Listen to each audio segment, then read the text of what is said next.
A reality show broadcast on Dragon TV titled Forget Me Not Cafe has proven surprisingly popular with viewers as it follows 5 seniors with Alzheimer's disease.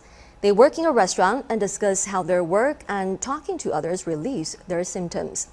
To learn more about the impact cognitive impairment has on the elderly, I earlier spoke to Professor Huang Lihe, Secretary General of the Research Center for Aging, Language and Care at Tongji University. Professor Huang, thank you for joining us today. Thanks for having me here. The reality show Forget Me Not Cafe's rating was pretty high, so in a way it did bring Alzheimer's disease to the spotlight. People are more aware of it. What exactly is Alzheimer's disease and what are some of the typical symptoms? Alzheimer's disease is an irreversible and progressive cognitive impairment that slowly destroys one's memory, thinking, and influence the behavior. So it is named after German doctor Alois Alzheimer, so it's got its name. So the symptoms including memory loss, language disorder, and behavior problem. So they also have some problem in the visual spatial skills. For example, they have problem in depth perception. So that's why they are easy get full when going downstairs. So they always complain that their memory decline in daily life. Yeah, they know that. But they don't want to acknowledge it. Yeah, that's what we call the stigma. Stigma means people with dementia feel very shameful to admit that they have a memory problem. Explain to us what is the difference between Alzheimer's disease and dementia? Well, dementia actually is an umbrella term referring to cognitive impairment, seriously. But Alzheimer's disease is just one type of them. China has a rapidly aging population. Currently, there are now more than 10 million elderly people who are diagnosed with Alzheimer's disease. Tell us what are some of the typical mild cognitive impairment and what are some obvious signs that an elderly person is suffering from it? According to a latest study, the weighted prevalence of dementia in China is about 5.6%. So China has the largest population of people with dementia in the world, which leads to a huge burden to the society and to the country.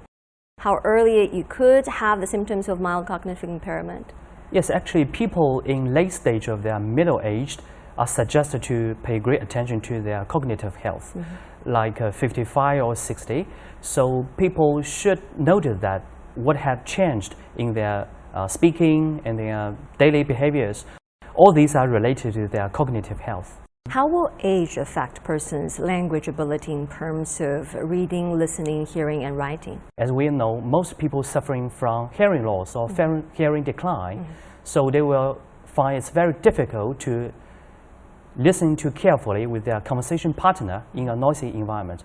And then for speaking, they will have some problems of producing complicated sentence. They have relative difficulty in finding the appropriate proverbs when speaking. And for reading, most people suffer from presbyopia. Presbyopia means it's very hard for them to look at something close at hand. So this will bring difficulty for them to reading something. For writing, old people will produce less complicated sentence. In the reality show, those old people are asked to sing old songs, and we call it nostalgic treatment. Usually, those professional caregivers will constrain very familiar environments and conditions for those old people. And singing old songs is one of them. Based on your research and expertise, what can help with linguistic impairment? You said maybe perhaps learning new languages may help them. How does that work exactly? People with bilingual or multilingual experience can shift rapidly back and forth in their brain. So such kind of code switching will lead to a better cognitive flexibility and attention control. So such kind of advantage can slow down the decline of cognition of people. So that's why we advise people to learn new languages. It really helps. Does dialect count? Well, actually, 2 different languages will recruit different cognitive resources in your mind.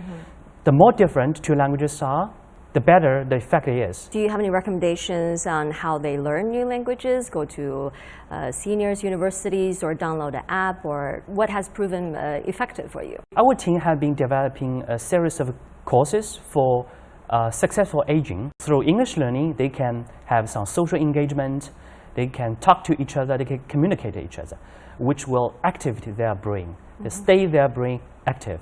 Do you have any suggestions on how family members can care for their senior elderly family members with cognitive impairment, and how can they work together to prevent their skills from declining? I think 3 points are most important. The first is safety protection. The second is social engagement.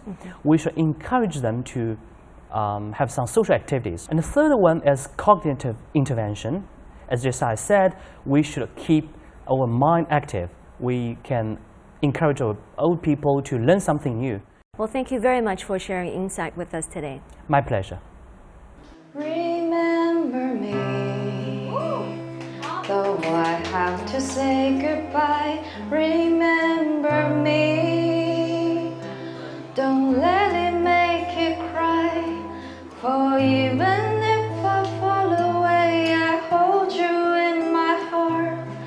I sing a secret song to you each time we are apart. 轻轻的一个吻，已经打动我的心。深深的一段情，叫我思